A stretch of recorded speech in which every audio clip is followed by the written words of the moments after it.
Hello student पिछले video में हमने आओ करे 5 और आओ करे 6 को कंप्लीट कर लिया था। आज हम पढ़ेंगे विराम चिन्ह। भाषा की पहचान विराम चिन्ह। विराम चिन्ह किसे कहा जाता है, इसकी डेफिनेशन के जरिए हम समझेंगे कि विराम चिन्ह क्या चीज़ है। ओके, देखते हैं। हिंदी भाषा में अपने भावों तथा विचारों को स्पष्ट करने के लिए कुछ संकेत चिन्हों का प्रयोग किया जाता है। ये संकेत चिन्ह विराम चिन्ह कहलाते हैं। संकेत चिन्ह कौन कौन से होते हैं, देखिए। हिंदी के विराम चिन्ह के नाम ये दे रखे हैं। पहला है पूर्ण विराम, अल्प विराम, अर्ध विराम, प्रश्न सूचक चिन्ह, विस्मय सूचक चिन्ह, योजक चिन्ह, निर्देशक चिन्ह, उद्धरण चिन्ह, विवरण चिन्ह, कोष्टक चिन्ह, हंस पद और लाघव चिन्ह, है ना। इन चिन्हों के जरिए हम जो हिंदी भाषा में है वो अपने भाव और विचारों को हम स्पष्ट रूप से समझ सकते हैं। इसको अपन एक उदाहरण के द्वारा समझेंगे। देखिए, आपकी बुक में उदाहरण दे रखा है विराम चिन्ह, पढ़िए और समझिए। एक दिन वह चुपचाप जाकर बिस्तर पर लेट गया। जो भी उसे उठाने आता उससे वह कहता, मैं तो मर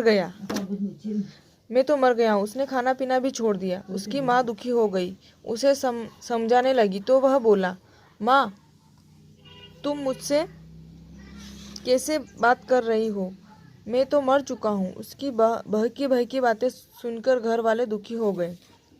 उपरोक्त गद्यांश में बात को स्पष्ट करने के लिए विभिन्न चिन्हों का प्रयोग किया गया है, जिन्हें व्याकरण की भाषा में विराम चिन्ह कहते हैं। विराम का अर्थ है रुकना।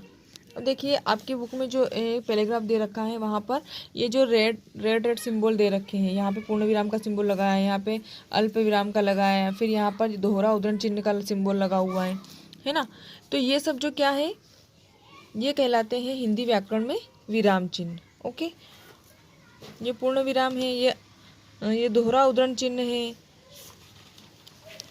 ओके, तो आई होप आपको समझ में आया होगा। अब देखते हैं इनकी डेफिनेशन। ओके, ये विराम चिन्ह जितने भी दे रखे हैं सबकी डेफिनेशन दे रखी है। इनके बारे में हम उदाहरण के जरिए समझेंगे यहाँ तक। ओके, शुरू करते हैं। विराम चिन्ह फर्स्ट, पूर्ण विराम। पूर्ण विराम का सिंबल इस प्रकार से होता है ना।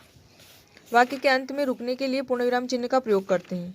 ओके, जब पूरा वाक्य पूरा सेंटेंस कंप्लीट हो जाता है तो अपन पूर्ण विराम लगाकर उस वाक्य को कंप्लीट करते हैं। जैसे बारिश कल से हो रही है, ये वाक्य यहाँ पर खत्म हो गया, ये सेंटेंस कंप्लीट हो गया। यहाँ पर अपन ने ये वाला सिंबल लगाया, ये क्या है, पूर्ण विराम। ओके, नेक्स्ट 2 है अल्प विराम चिन्ह। अल्प विराम का सिंबल इस तरीके से लगाया जाता है। बातचीत करते अथवा लिखते समय जब हम बीच में थोड़ा सा रुकते हैं तो वहाँ अल्प विराम का प्रयोग करते हैं। ओके, ये देखिए, यहाँ पे थोड़ा सा रुकने की जरूरत पड़ी तो अपन ने यहाँ पे अल्प विराम का यूज़ कर लिया। जैसे रजनी, आरती, गीता और नीतू मेला देखने जा रही हैं, है ना। तो ये जो बीच बीच में अपन ने ये जो चिन्ह का यूज़ किया है, ये क्या है, अल्प विराम। और लास्ट में क्या यूज़ किया, जब अपना पूरा सेंटेंस कंप्लीट हो गया तो अपन ने यहाँ पे क्या यूज़ किया, पूर्ण विराम। ओके, नेक्स्ट 3rd है अर्ध विराम चिन्ह। अब यहाँ अल्प विराम और अर्ध विराम में थोड़ा सा डिफरेंस होता है। कैसे, बातचीत करने के दौरान पूर्ण विराम से कम और अल्प विराम से थोड़ा ज़्यादा रुकने के लिए अर्ध विराम चिन्ह का प्रयोग करते हैं। जब हम बातचीत करते हैं तो पूर्ण विराम से कम और अल्प विराम से थोड़ा ज़्यादा रुकने के लिए हम अर्ध विराम का प्रयोग करते हैं। ओके, जैसे गांधी जी नहीं रहे, वे अमर हो गए हैं, तो यहाँ पर थोड़ा सा अपन पूर्ण विराम से कम रुकने के लिए यहाँ पे इसका यूज़ कर रहे हैं। इसको क्या बोलते हैं, अर्ध विराम। ओके, नेक्स्ट 4th प्रश्न सूचक चिन्ह।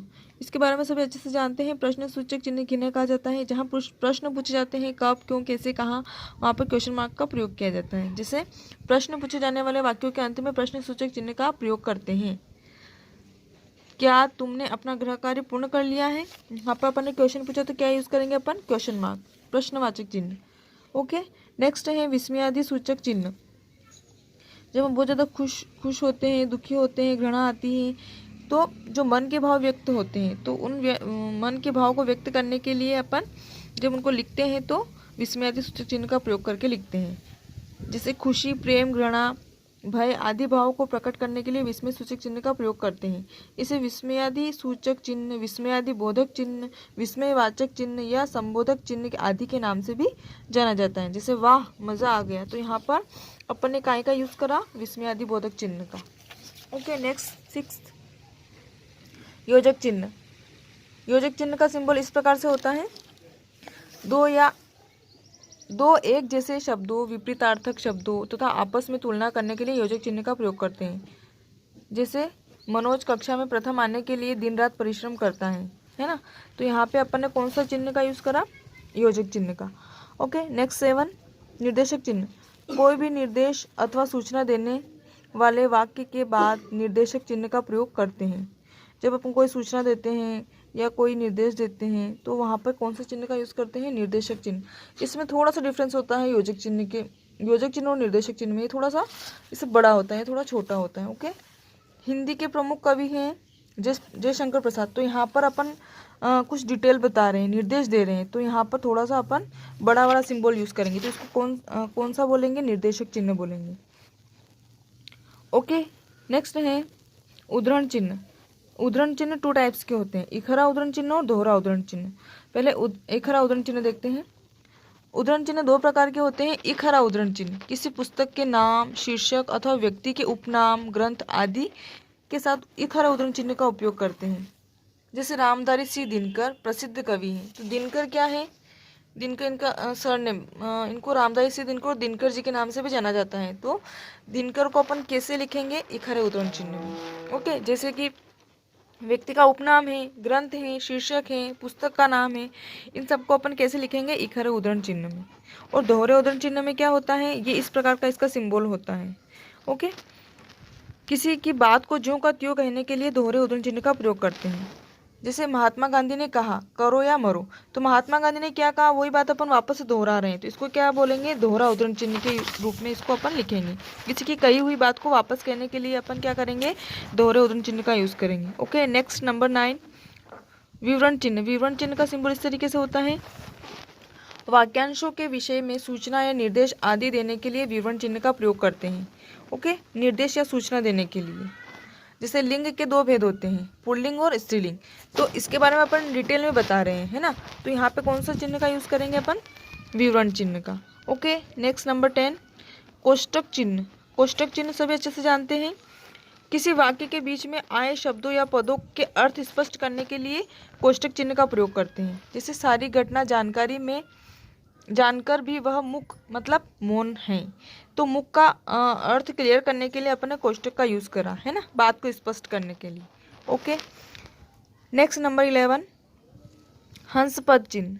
हंसपद चिन्ह ये इस प्रकार से इसका सिंबल होता है, उल्टा वाय जैसा दिखता है ये। ओके, किसी वाक्य में छूटे हुए शब्द को लिखने के लिए हंसपद चिन्ह का प्रयोग करते हैं। जैसे अपन कोई सेंटेंस लिख रहे हैं, वहाँ पर अपन कोई चीज़ भूल गए हैं और उसको अपन क्रॉस नहीं करेंगे, डायरेक्ट लिखेंगे, तो वहाँ पर अपन हंसपद चिन्ह का उपयोग करके लिख सकते हैं। किस प्रकार से, जैसे आज मेरे गांव से आए, तो यहाँ पर अपन दादाजी लिखना भूल गए, तो इसको बीच में अपन यूज़ कर लेंगे कौन सा चिन्ह, हंसपद चिन्ह, और ऊपर क्या लिख देंगे, दादाजी, आज मेरे दादाजी गांव से आए। इस प्रकार से इसका यूज़ करेंगे। ओके, नेक्स्ट नंबर 12 लाघव चिन्ह।